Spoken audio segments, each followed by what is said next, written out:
There are a few worse feelings than getting dumped. You trusted. You made yourself vulnerable. You gave your time, your energy, your body, your soul to this man.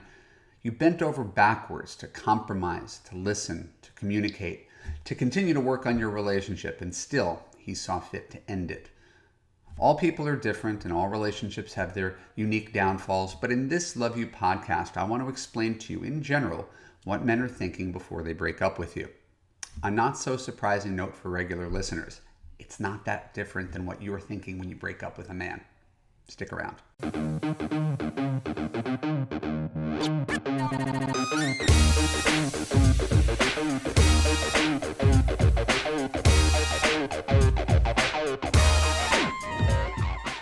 I'm Evan Mark Katz, dating coach for smart, strong, successful women, and your personal trainer for love. Welcome to the Love You podcast. Keep listening to discover what he's thinking before he dumps you.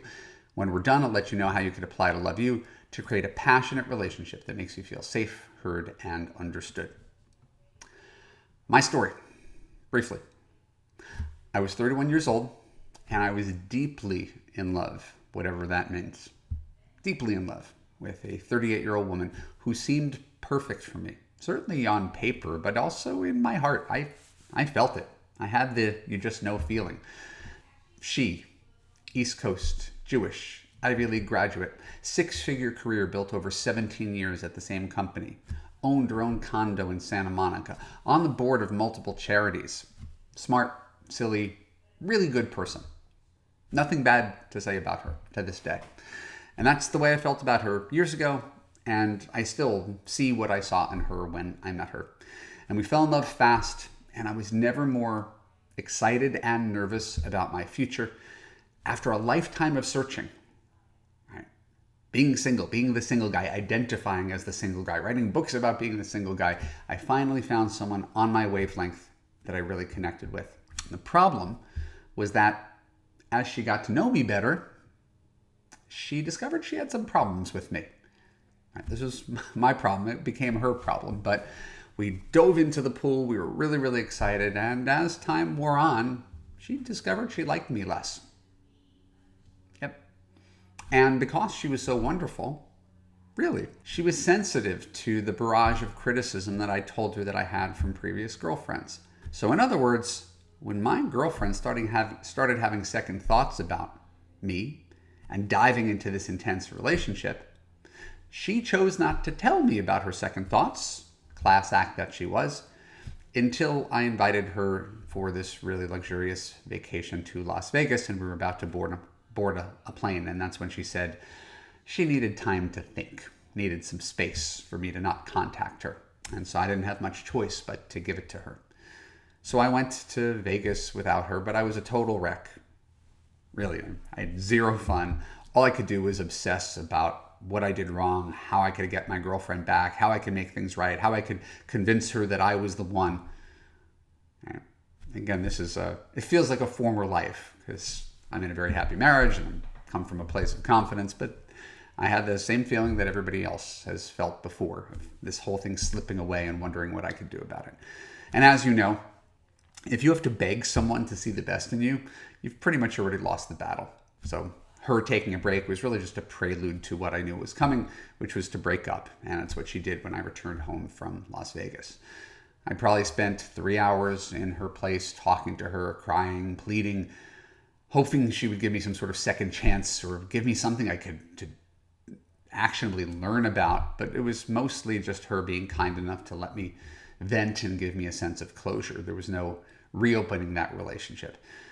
That was the last time I was dumped. And while it took me probably 6 months to really get over it, I do remember leaving that situation thinking that it must have been extremely difficult for her to dump me. Not because I was so wonderful, but just the act of getting rid of someone that you care about had to be difficult. She didn't do anything wrong by saying she loved me. And she did say she loved me in the first few months we were dating. She wasn't signing a lifetime contract promising me that she'd be with me forever. By becoming my girlfriend, she wasn't guaranteeing me that she was going to spend the rest of her life with me. We somehow think that declaring something at one point in time is tantamount to a promise for the future. And it's not. Saying I love you is not a promise of a future. Saying I want to marry you is not a promise of a future. Saying I can't live without you is not a promise of a future. It's a declaration of the moment. Dating itself, the act of dating someone, is really a 2-year audition for both of you to determine whether you really can spend every day together for the rest of your lives. And that's no small thing. And that's why, while I was very disappointed, as anybody would be, to get dumped by someone that I loved, it never occurred to me to get angry at her, nor did it occur to me to not date other women out of fear that I would get dumped again. Relationships, at least as I see them, are like puzzle pieces. They either fit or they don't.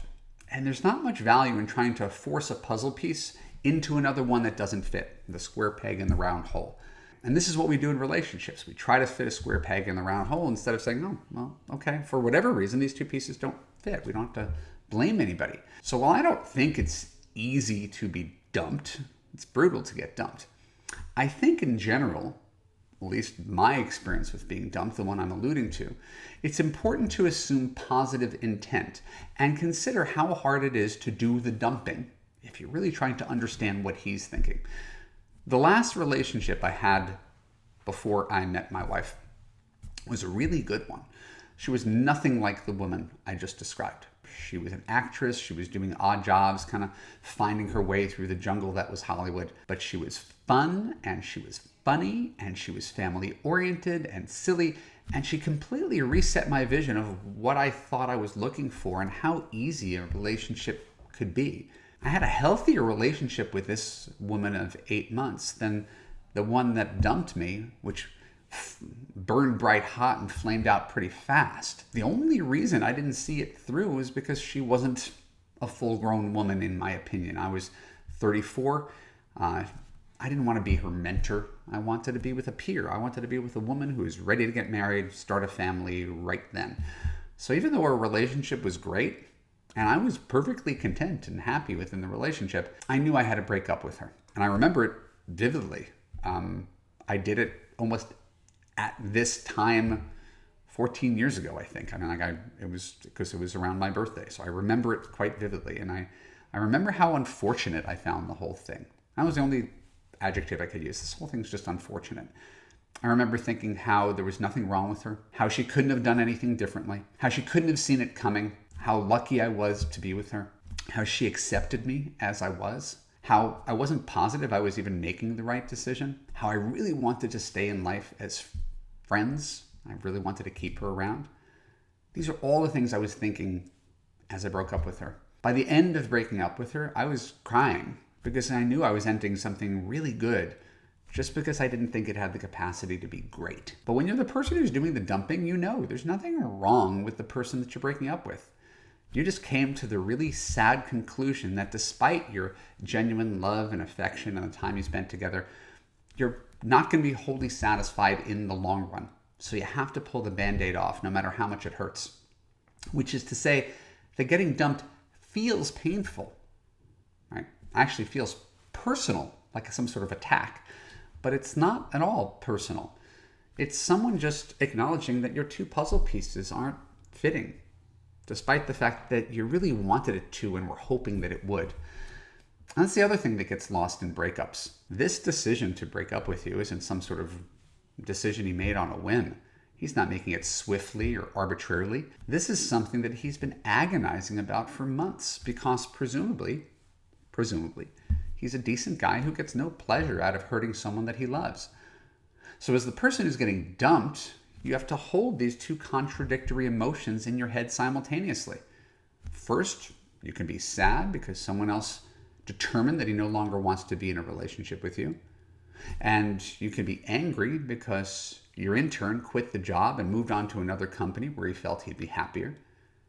And you could be philosophical that if your boyfriend didn't want to stay with you, for whatever reason, it's probably better to let him go and to replace him with a man who does see himself with you for the rest of your life. That's the important part. The philosophical part is, okay, my future husband doesn't dump me. If he does, he's not my future husband. It speaks for itself.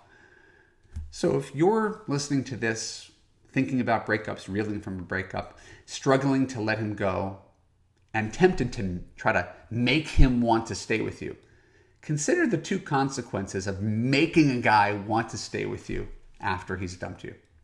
Number one, it means that you're going to continue in a difficult relationship where you're fighting because, relationships take work. And this is what 30-year miserable marriages are made of. One or two people staying together in spite of the fact that someone doesn't really want to be there. You don't really want a husband who doesn't want to be there. You don't want to continue the strife. Right? Or let's say he takes you back and you pretend everything's okay, even though he already showed you by breaking up with you that he was willing to leave. Your relationship isn't solid, and you never know when he might break up with you again. Try enjoying that for the rest of your life. You could feel sad or angry or wistful, but you shouldn't blame him and you shouldn't blame yourself. Blame doesn't get you anywhere. All you can do is get back out there and find a man who truly makes you feel safe, heard, and understood. I promise he exists. Comment below in the YouTube video to share how it feels to break up with someone you care about. My name is Evan Mark Katz. Thanks for tuning into the Love You podcast. For more episodes like this on YouTube, click on the subscribe button, ring the bell, and choose all to ensure you get notified when new content comes out. If you're listening to the audio podcast, please share an honest review on Apple. More reviews equals more awareness of the Love You podcast and more love in the world. And if you want to find love right now and you're sick of getting dumped, please check out the button below, apply to Love You, and let's create a relationship in which you feel safe, heard, and understood. You deserve it. Talk to you soon.